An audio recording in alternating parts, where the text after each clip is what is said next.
semuanya, perkenalkan nama saya Christina Handingtia, saya merupakan mahasiswi Prodi Bimbingan dan Konseling Angkatan 2021 di Universitas Katolik Atmajaya. Pada kesempatan kali ini merupakan video sharing insight saya yang kedua. Seperti biasa, perkuliahan kita diawali dengan mendengarkan musik untuk merilekskan pikiran kita dan dapat membuat kita lebih santai mengikuti pembelajaran yang berlangsung. Oke, saya akan langsung masuk kepada sharing insight saya. Yang pertama, saya akan sharing tentang konseling humanistik. Yang pertama, saya mempelajari tentang person center, merupakan pendekatan yang dibuat oleh Carl Rogers pada tahun 1902 sampai 1987. Yang kedua, person center ini merupakan keterampilan yang luar biasa karena kita mendengarkan dan lebih memberikan kesempatan pada konseli untuk bercerita tentang permasalahan yang sedang dialami. Person center ini lebih berfokus pada permasalahan masa kini. Sedangkan dalam psikoanalisa yang dibuat oleh Freud menggali masa lalu dan meyakini bahwa permasalahan yang terjadi saat ini merupakan trauma di masa lalu.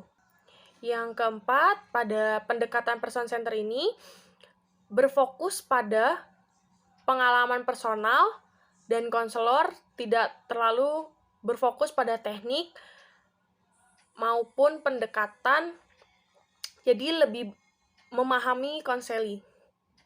Lalu perkembangan filsafat terjadi pada abad pertengahan.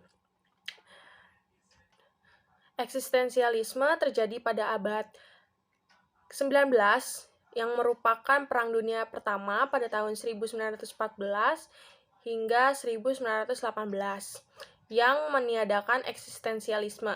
Lalu pada Perang Dunia Kedua di tahun 1939 sampai 1945, paham modernisme pada abad 16 1970.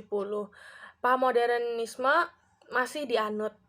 Paham modernisme ini bersifat mendoktrin, mengkotak-kotakan, dan mengkerdilkan. Sedangkan paham postmodern lebih menerima perbedaan dan mencabangkan pemahaman yang dimengerti. Lalu kemarin juga saya sempat membahas tentang beberapa pendekatan yang belum saya jelaskan secara lengkap, yaitu eksistensial merupakan menyadari pemahaman yang ada pada diri. Lalu person center ini merupakan respon untuk membantu konseli dengan memberikan support, memberikan apresiasi. Lalu Gestalt mengobservasi persepsi konseli serta mengeksplorasi dan menyadarkan konseli akan lingkungan luarnya. Dan terakhir, logoterapi merupakan pemaknaan terhadap kehidupan. Jadi, sekian sharing insight saya mengenai konseling humanistik. Saya akan melanjutkan dengan konseling postmodern. Pada pertemuan kedua ini, saya mempelajari tentang SFBC yang merupakan teknik dari pendekatan postmodern.